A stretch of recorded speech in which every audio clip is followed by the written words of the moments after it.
Hi guys, welcome back to my channel. My name is Dr. Assistant and today we are going to do a case. This is tutorial 2, episode 2, okay? So you have a patient comes into your office and they tell you something like, Doc, I had a filling placed about 2 years ago and this filling has just dropped out.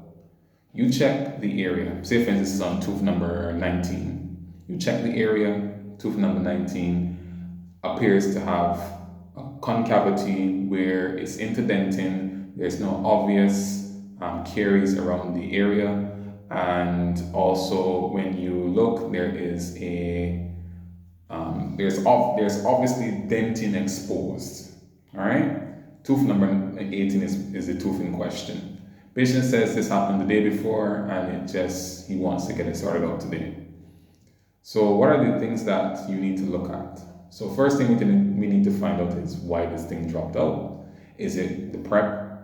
Is it the method in which it was placed? So to do so, we have to go all the way back down to the material that was in it. He states that there was a white material in it, so chances are he's talking about composite, although the other options would be GIC, resin modified GIC, maybe even IRM, although there's no indication for IRM there. So today we're going to talk about composites. And I'm going to show you 3 diagrams. I'm going to draw them quickly, okay? Because I actually was using an app before, but the app does not allow me to download the video that I filmed. And as such, when I went to upload it, it stated that it only allows me to download 1 minute of the video, and the video was like 20 minutes, so it makes no sense. I have to pay for it, so yeah. So we have 4 cubes, okay? I'm going to show you 4 cubes.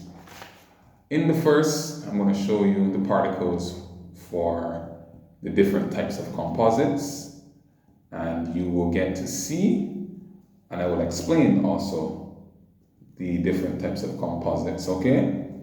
There are 4 main types. So you have this one, which is the the nanofilled. This is the microfilled, this is the hybrid, and this is the macrofilled. Now, why is it important to know the different particle sizes within the actual composite? You're going to find out just now. So as I mentioned, nanofilled, microfilled, there's hybrid, and there's macrofilled. Macrofilled has particles the size can be up to about 8 micrometers. So everything else is underneath that size. Hybrid has a mixture of both the microfilled, which is this one, and the nanofilled. That's what the hybrid. So you have different size particles within the actual hybrid type. Okay? So here's the thing. Nanoparticles are very small. So when you polish the nano composites, it actually leaves a nice shine. But here's the thing. The strength of the nano and the wear and tear of the nano type composite is nowhere near or not as good as the macro, but the finish is better. So in other words, when you shine the nano composite, it gives a better sheen. Now the macro now, because of the size of the particles, because remember, these particles are inorganic fillers, and what surrounds the composite is actually the resin matrix. So the resin matrix is what keeps the composite keeps the particles in a set position once hardened. And these are the inorganic fillers. So the inorganic fillers is what determines the strength for the most part. So when you take that into consideration, a person who has issues like bruxism, or they have TMJ issues, or they have those are the main things that you'll be looking at. You wouldn't want to place a nano composite posteriorly. You'd want to place a macrofilled composite posteriorly because it's stronger. And as such, that would explain why there are different types of composite. Or you can also place a hybrid. Hybrids have both the added advantage of the good sheen that occurs with the nanofilled particles, which is the small particles, and it also has the added strength of micro particles. So it is stronger, and it also has the added advantage of being able to be shined better. So one of the things that you have to take taking into account when you are filling a person's teeth is the types of composite that you're using. Okay, so for a person with a class 3 or a class 3 composite anterior, you want to place in the aesthetic zone, you want to use a nanofilled or a hybrid. And the reason for that is because it will give a nice shine. Posteriorly though, you want to use a macro filled composite, because the particles are larger and are able to sustain or deal with more wear over time than the nanofilled particles, okay? So that's that. So things that can occur that would cause your fillings to drop out. You have to take this into account when you're preparing the fillings.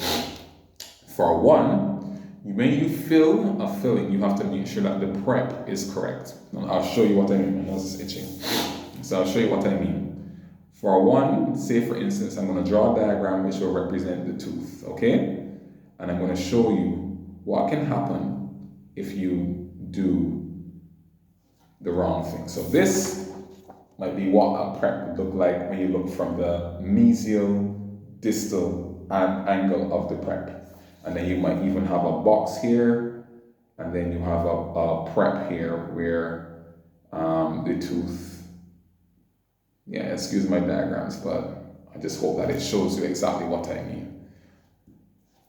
So this will be the box, and this would be the floor of the pulpal floor. This is the box, for instance, in a class 2 preparation. This will be the buccal and the lingual aspects of the prep which have been extended so that they no longer touch the tooth anteriorly, right? So what would happen is that you can actually make a prep that is weak. So what would happen, for instance, you could undermine the enamel rods, and I'll show you what I mean. So this is your prep. I'm going to show you just now. Okay, so rather than make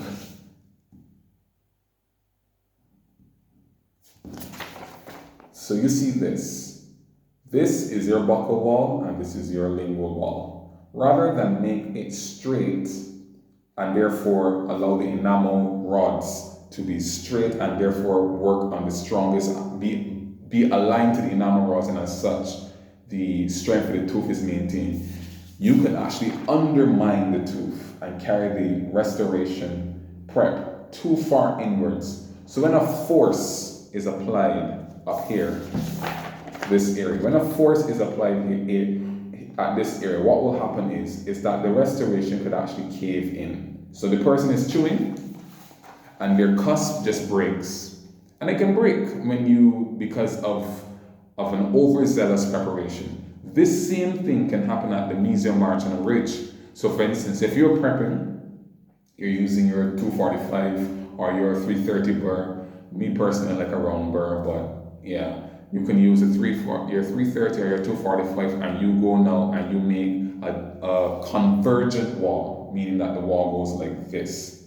You make a convergent wall up to the occlusal surface of the tooth, but it's too far. It's like rather than making it maybe at a 80 degree or 85 degree or 90 degree, you make it at a 60 degree. That's a no-no. So the person bites down on top here and the tooth goes like this. Break, boom, prep out. Person comes back and say, "Doc, what you do to my tooth? My tooth break just now when I was eating some, I don't know, cuckoo and flying fish." Yeah, something like that. So that's something that can occur. Another thing that can occur as well too is that you do not prepare the tooth correctly when you are putting the composite. So for instance, I was reading a study that actually showed this. The name of the study was issues that can occur when you're placing a preparation, and there's a million and one things. For instance, down to even how you store the composite can result in an issue. If it's too cold, if it's too hot, you can actually result in the composite molecules not working as effectively. So the main issues that I'm going to quote for one is the etch. We're going to start with etching. Etching is supposed to be done for 15 to 20 seconds. 15 to 20 seconds. You're not supposed to etch beyond that, because over etching and under etching are bad. Over etching results in issues with bonding, and under etching results in issues with bonding as well too. You're supposed to etch 15 to 20 seconds for permanent teeth, 60 seconds for deciduous teeth according to this article. So usually phosphoric acid is used. Phosphoric acid usually results in this frosty appearance when you dry it. When you remove the phosphoric acid from the prep, you can actually overwash the actual prep. So it's supposed to be rinsed for 10 seconds. I know it's tempting to just completely rinse it as much as possible, but you can actually wash the etchant and result in, once again, issues with bonding. So 15 to 20 seconds for etching, 60 seconds for deciduous teeth, 10 seconds in washing. When it comes to placement of the bonding agent, you have to make sure the bonding agent is even. So one thing that we do, we use the air water syringe and we spray it on top of the prep while you have placed the bonding agent, and it spreads it a little bit even. You don't want the bonding agent to be placed unevenly, and I'll show you why. Most preps are done in the shapes like this, so they're done smoothly. Now it may not go, like for instance, it may not be in the shape of a triangle, it may not be not triangle of a square or a rectangle. It may actually be shaped like this. Let me show you. Based on how the tooth, how the restoration or the decay is located, it may actually be a swivel, like a swirl back. Depends on how the tooth is shaped, depends on where the cavity is located. You may end up going up into the grooves. It depends. But the walls themselves are usually at 90 or 95, or they may be at 85, but never, 60 and 40 or 180, right? So when you do this preparation, when you place the bonding agent, you want the bonding agent to be smooth because it has to adapt to the enamel composite interface. You want every aspect of the composite to be in contact with the bonding agent. So that's important. Now, if you just take a cotton tip or you take an applicator and take the bonding agent and just fling it on the composite, what you can end up with is bumps. So I'll show you what I mean. You can put, some areas will have pools of the bonding agent like this. Issues that can occur when you put the composite down in there. Now you put the composite trying to get a proper seal or a proper interface between the composite and the enamel, you result in cracks or marginal leakage. You don't want this to occur. This is something that can actually occur, and bacteria, all the bacteria, P. gingivalis, Fusobacterium, Eubacterium, there's Porphyrominus, there's Actinomyces acetoconcomitans, and all those long ones that you can't pronounce. So all of these bacteria now can actually move right down in between the composite and the enamel. You don't want that. So you try to spread the bonding agent as evenly as possible and you cure it. Curing is very important because you want to cure the composite you want to make sure you cure and your light is working properly. You're supposed to cure for 20 to 40 seconds. Now, a study that was done now showed that the study that for this particular paper that I was reading showed that they actually cured composite 1 to 2 millimeters thick for 40 seconds, and they compared it when you cured composite, which was 3 millimeters thick. Over 85% of the composite that was 1 to 2 millimeters thick hardened. Listen to how much was hardened when it was 3 millimeters thick. Something like 40%. And what does this say? The next step is also important. The composite must be added in increments of 1 to 2 millimeters and cured. You have to cure it properly, 20 to 40 seconds, depending on your curing light, and you have to ensure that it's thin, and that's because you want to ensure the hardness is directly through it, okay? So 1 to 2 millimeters, you're supposed to be adding this composite incrementally. There's a reason why they tell you to slow down, and this allows you to adapt it to the margins, ensures that it's completely adapted and forms a great enamel composite interface. Another thing that can happen too, we have to take into consideration, is that you don't want, as I mentioned before, you don't want to over wet the prep as well too, because for one of the things that makes composite bond really well to enamel is the fact that enamel and composite are both hydrophobic, but the dentin itself is hydrophilic. So when you apply this bonding agent, you want to make sure that it's actually spread evenly, because you don't want a hydrophobic and a hydrophilic interface. That's voids, once again, risking marginal leakage. So that's a no-no. All right. Another thing that you want to make sure when you're doing this restoration is that you polish. You want to polish to the point where there's no overhang. So let me explain what I mean. You have two teeth like this. And you have the papilla in between here. This is one tooth, that's one tooth. So this is tooth number 18 and this is tooth number 19. Say this tooth has a restoration. This is a class 2 box right here. Class 2 box right here, right? You see how smooth that is? And there's a papilla there. When the person comes with their floss, they can get down in between this. They can get down in between it as best as possible. You don't want that when they come now and floss, there is something overhanging there. Because what can happen is that once again, those horrible bacteria that I just mentioned can get down into the tooth, down into that area and collect. It can form pockets. It can actually cause marginal leakage. If there's an overhang, chances are you may have marginal leakage. You can have a lot of issues going on there, and you don't want that to occur. So that is one of the things that you have to make sure doesn't happen. So how do you prevent this? You have to polish. Polishing your restoration is an integral part of ensuring that you get the best restoration possible.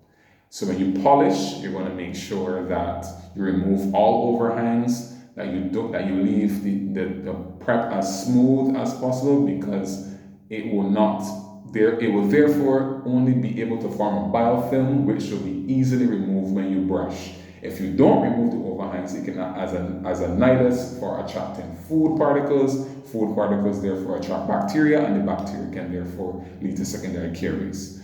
So, okay, and also another thing you have to take into account is the shade of the composite. Composites themselves come in a whole host of different colors. As you know, the darker the composite, you might have to cure a bit longer to get the light to penetrate a little bit better. So take that into consideration. But back to what I was saying, ensure that you polish the composite as best as you can, okay? So back to our case. As I mentioned, young gentleman comes to the clinic, says that the restoration on tooth number 18 has fallen out. You have to now go and be a detective and figure out what caused the restoration to fall out. Was it that it was too shallow? Was there something wrong with the walls of the restoration? Was it that there's a fracture associated with the restoration? There's another thing that you have to worry about with composites is that they actually shrink.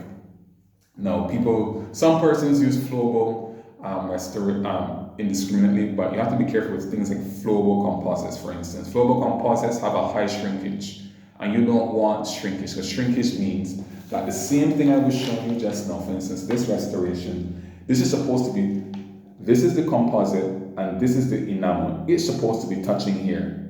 All of this is supposed to be smooth. What happens with the restoration is that with flowables and composites on a whole is that it shrinks. There's shrinkage can occur. So you can actually end up with issues occurring because of this shrinkage. Flowables tend to shrink the most.